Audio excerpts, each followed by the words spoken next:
During the 1940s and 50s, Vincent set more speed records than any other manufacturer. Because it's arguably hard to find a more iconic motorcycle. The magic 150 seemed just out of reach. In 1948, a motorcycle appeared that struck fear into the heart of even the most seasoned riders. American journalist Hunter S. Thompson wrote, "If you rode the Vincent Black Shadow at top speed for any length of time, you would almost certainly die." This wasn't just dramatic writing. This was the world's first superbike, a machine so powerful it could outrun the fastest cars of its time. This is the story of the Vincent Black Shadow, the motorcycle that changed everything.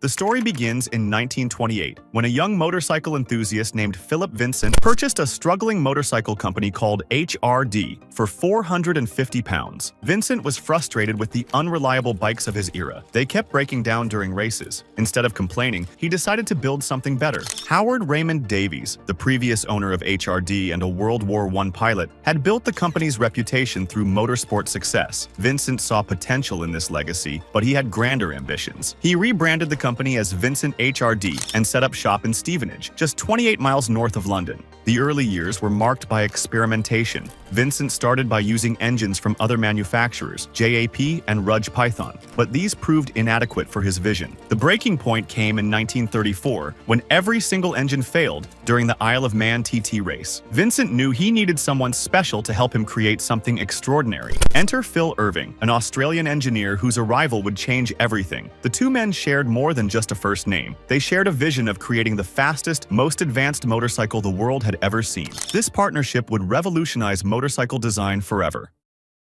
What made the Black Shadow revolutionary wasn't just its speed, it was how it achieved that speed. Irving's design process began with a moment of serendipity. While working at his desk one day, he overlaid two drawings of their single-cylinder engine and saw the potential for something revolutionary, a powerful V-twin configuration. The resulting 998 cubic centimeter engine wasn't just another power plant, it was the motorcycle's backbone, literally. Breaking with decades of conventional design, Vincent and Irving created a bike where the engine served as a stressed member of the frame. There were no down tubes wrapping around it. This radical approach reduced weight while increasing rigidity. The engine itself was a masterpiece of engineering. Each one was hand-assembled with meticulous attention to detail. The black enamel finish wasn't just for looks. It was baked at 200 degrees Fahrenheit for 2 hours to withstand the extreme heat generated by the engine's 55 horsepower output. In an era when most motorcycles produced around 25 to 30 horsepower, this was unprecedented. The innovations didn't stop there. The Black Shadow featured a unique cantilever rear suspension system, patented by Philip Vincent himself. This system used vertical parallel triangulated cantilevers extending on either side of the rear wheel, providing stability and comfort far beyond what other motorcycles of the era could offer.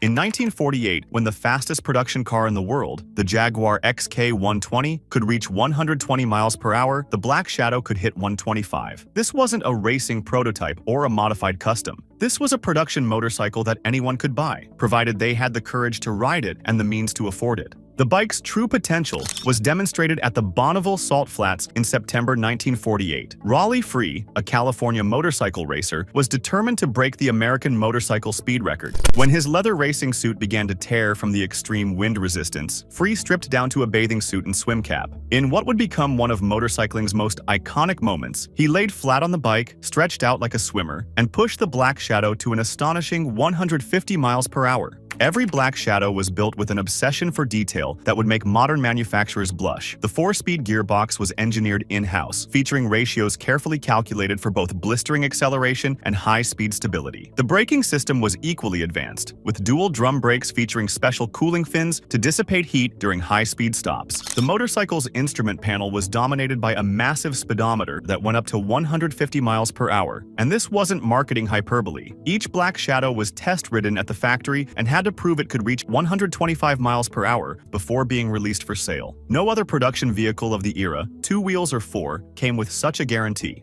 The Black Shadow wasn't just fast in a straight line. In May 1952, a team of Vincent riders, including an 18-year-old apprentice named John Surtees, descended upon the Montlhéry circuit in France. Over the course of a grueling endurance run, they shattered 8 world records. The bikes ran at full throttle until their tires literally began to delaminate, and even then, they wanted to keep going. Down in Australia, the Black Shadow's reputation for speed grew even stronger. In January 1953, Jack Arrett convinced local police to close a section of road near Gunnedah. Despite his gear shifter braking mid-attempt, Arrett managed a two-way average of 141.5 miles per hour, setting a new Australian speed record. The repair for his broken gear shifter? A ring spanner hammered on and secured with fencing wire, proving that sometimes the simplest solutions are the best. But the very things that made the Black Shadow extraordinary also sealed its fate. Every bike was essentially hand-built, with an attention to detail that would be impossible in modern mass production. Take the oil dipstick, for example. It featured an intricately crafted aluminum curled knob, beautifully designed but utterly over-engineered. This obsession with perfection meant each bike took far too long to produce. The price reflected this craftsmanship. At $1,200, the Black Shadow cost twice as much as a Triumph twin. The bike's complexity meant owners needed to be as dedicated to maintenance as they were to riding. The owner's manual for early models suggested something that would terrify modern riders. After every 1,000 miles, disassemble the engine and check everything. The Black Shadow's engine wasn't just powerful, it was a masterpiece of engineering solutions. The narrow V-twin featured aluminum pistons, twin amyl carburetors, and forged connecting rods. The dry sump oiling system ensured reliable lubrication even at the highest speeds. Vincent's engineers even developed a unique valve system with upper and lower guides, distributing pressure more evenly than conventional designs. The bike's handling was equally innovative. The hydraulic front fork system, made from forged RR56 aluminum alloy, provided stability that telescopic forks couldn't match. It even featured an anti-dive mechanism, technology that wouldn't become common on motorcycles for another 3 decades. Despite its technical brilliance, Vincent's pursuit of perfection proved unsustainable. Production costs soared, and sales couldn't keep pace. 1 week before Christmas 1955, the last Black Shadow rolled off the production line. Vincent had built approximately 1,700 Black Shadows, and today, only about half survive.